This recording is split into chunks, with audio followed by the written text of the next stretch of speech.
আসসালামু আলাইকুম ওরহমতুল্লাহি বারাকাতুহু। আজকে কথা বলবো টেনেন্টদের নতুন সুযোগ সুবিধা সম্পর্কিত আইন নিয়ে। এটাকে বলে রেন্টার্স রাইট বিল। তাতে অনেক পরিবর্তন হয়েছে। আমি পরিবর্তনগুলো সংক্ষেপে, এটা বিল উত্থাপিত হয়েছে, আগামী সামারে কার্যকর হবে রেন্টার্স রাইট বিল।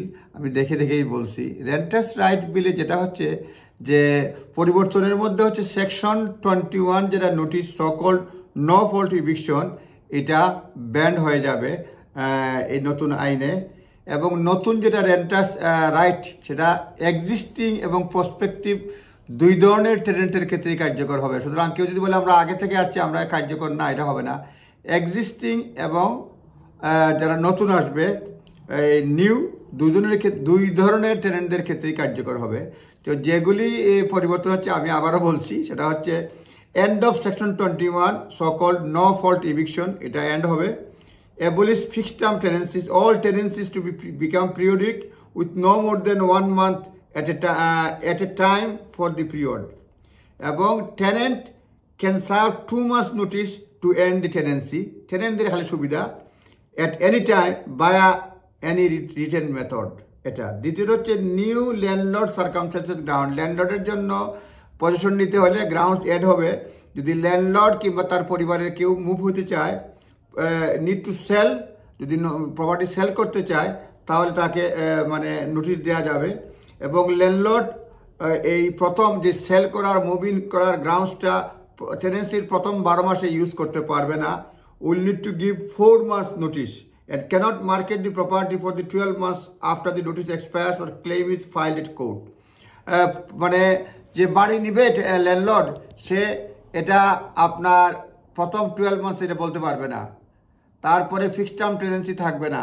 তারপরে ম্যান্ডেটরি রেন্ট এরিয়াস গ্রাউন্ড এমন হয়ে হচ্ছে রিকোয়ারিং 3 months এরিয়াস, 3 মাস এরিয়ার থাকতে হবে এবং 4 উইকস নোটিশ দিতে হবে যদি রেন্ট এরিয়াস থাকে। 3 months এরিয়ার থাকলে পরে এবং 4 উইকস নোটিশ দিলে পরে ম্যান্ডেটরি রেন্ট এরিয়াস গ্রাউন্ড এটা অ্যামেন্ড করা হবে।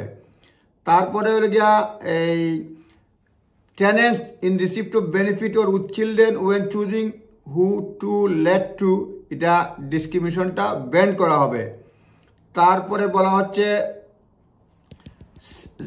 রেন্ট সেটিংস রেন্ট ব্যাপারে যেটা বলছে যে ban rental bidding wars, preventing landlord and agent from encouraging ও accepting rent above the listed রেটের উপরে এই রেন্ট নেওয়া যাবে না। Limit in tenancy rent rise to single annual increase, বছরে একবারের বেশি রেন্ট ইনক্রিজ করা যাবে না। এবং লোয়েস্ট মার্কেট রেট অথবা অ্যামাউন্ট প্রপোজ বাই ল্যান্ডলর্ড দিতে হবে। এবং landlord must give 2 months notice, rent বাড়াইতে মিনিমাম 2 মাসের নোটিস দিতে হবে।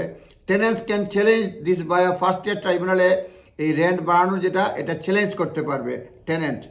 তারপরে হচ্ছে স্ট্যান্ডার্ড অ্যান্ড এনফোর্সমেন্ট, এবং এই যে ফার্স্ট ইয়ার ট্রাইব্যুনালে চ্যালেঞ্জ করলে পরে এটা এই যে ট্রাইব্যুনাল ডিসিশন হওয়ার আগ পর্যন্ত এই রেন্ট বাড়ানো যাবে না, ডিসিশন দিতে হবে। তারপরে স্ট্যান্ডার্ড অ্যান্ড এনফোর্সমেন্ট, এটা হচ্ছে introduce an decent home standard to the private rented sectors with fines up to 7,000 for failing to meet standard maintain decent housing standard maintain করলে, আপনার না করলে 7,000 পাউন্ড পর্যন্ত ল্যান্ডলর্ডের ফাইন হতে পারে। Extend AWAB law for private renting, setting a clear time frame within which landlord must make home safe where certain serious hazard থাকলে, এটা আওয়াব ল বলছিলাম আমি, একটা বিভিন্ন ভিডিওতে বলছি। ক্লিয়ার টাইম ফ্রেম থাকবে, এর মধ্যে হোমটা সেভ করতে হবে।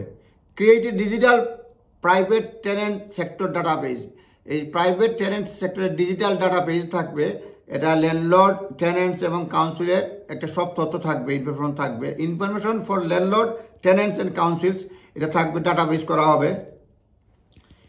এরপরে give local authorities greater power to investigate and enter PRS properties, subsequently increase the financial penalties for non-compliance।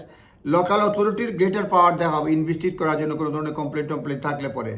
তারপরে আপনার ডিসপুট সেট আপের নিউ অম্বুডসম্যান সার্ভিস থাকবে, নতুন ombudsman service will provide fair, impartial and binding resolution for both landlord tenant and reducing need to go to the court. একটা ombudsman থাকবে, dispute হলে পরে কোর্টে যাওয়ার আগেই অম্বুডসম্যান ডিসিশন দেবে।